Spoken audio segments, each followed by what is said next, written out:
পরিশ্রম ছাড়া দুইটি আমল সবচেয়ে বেশি মানুষকে আল্লাহর জান্নাতে নেয়। মানুষ জানেই না এই দুইটি আমল সবচেয়ে বেশি তাদের জান্নাতে নেয়, অথচ এই আমলের কোনো পরিশ্রমই লাগে না। এমন দুইটি আমল। এবং মনে রাখবেন, পরিবার ব্যবস্থাগুলো এই দুইটি আমল না থাকার কারণে বর্তমান পরিবার ব্যবস্থা ধ্বংস হচ্ছে। এই স্বামী স্ত্রীর ঝগড়া থেকে শুরু করে যা হয় এই দুই আমল নাই দেখে না এই কারণে হয়ে থাকে। মারাত্মক একটা বিষয়। তার মধ্যে এক নাম্বার হচ্ছে যে আমলটা সবচেয়ে বেশি মানুষের জান্নাত নেয়, এটা হচ্ছে মানুষের সুন্দর আচরণ, হসনুল খুলক। এটা সুন্দর আচরণ মানুষকে সবচেয়ে বেশি আল্লাহর জান্নাতে নেয়। মানুষের সাথে সুন্দরভাবে একটা কথা বলতে, একটা মুস্কি হাসি দিতে, এখানে কোনো পরিশ্রম আছে? কোনো পরিশ্রম নাই। অথচ আল্লাহর হাবিব ইসলাম এটার মর্যাদা বর্ণনা করেছেন তিরমিজি শরীফের 2004 নম্বর হাদিস। আল্লাহর হাবিব সাল্লাল্লাহু আলাইহি ওয়াসাল্লাম জানিয়েছেন, এমন দুইটা আমল রয়েছে যে এই দুইটা আমল মানুষকে সবচেয়ে বেশি আল্লাহর জান্নাতে নিয়ে যায়।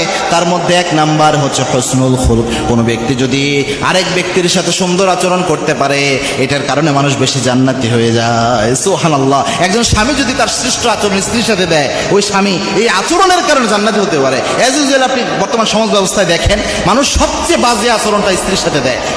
বাহিরে একদম টুপি পরে, 5 ওয়াক্ত নামাজ পড়ে, একদম তসবিহ টিপে, অথচ ঘরের পরিবেশে এসে জালেমের মতো আচরণ করে পরিবারের সাথে। অথচ ওমর রাদিয়াল্লাহু আনহু এত দাপটি মানুষ ছিলেন, এত রাগী মানুষ হওয়া সত্ত্বেও ওমর রাদিয়াল্লাহু আনহু বলতেন, উদখুল ফিল বাইতি রফিকান ইখরিজ মিনাল বাইতি রিজালান। যখন ঘরে প্রবেশ করবা শিশুর মতো প্রবেশ করো, বিনয়ী থাকো, ঠান্ডা থাকো।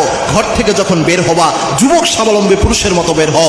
রাগ দেখাতে হলে, বিরক্ত দেখাতে হলে, এটা দেখা হচ্ছে ঘরের বাহিরে, ঘরের পরিবেশে বিনয়ী থাকো। এটা ওমর রাদিয়াল্লাহু আনহুর কথা।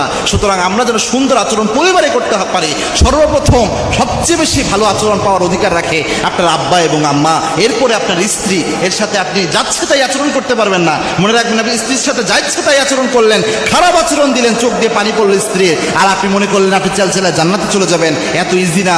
স্ত্রীর চোখের পানির প্রতিটি ফোঁটার হিসাব আল্লাহ আপনাকে কিয়ামতের দিন নেবেন। আপনি জুলুম করলে অবশ্যই কুল্লুকুম রায়ুন ওয়া কুল্লুকুম মাসউলুন আন রাইয়াতিহি, আপনার হিসাব আগে in the day of judgement হবে। কিয়ামতে আগে হিসাব হবে, এরপরে আল্লাহ আপনার ফয়সালা করবেন। 2 নাম্বার যে আমলটা পরিশ্রম ছাড়াও মানুষকে জান্নাতে সবচেয়ে বেশি নিয়ে যায়, সেটা হচ্ছে তাকওয়াল্লাহ, আল্লাহর ভয়। কারোর মধ্যে যদি আল্লাহর ভয় থাকে, কেউ যদি ঘুষ খায় না, কি জন্য খায় না?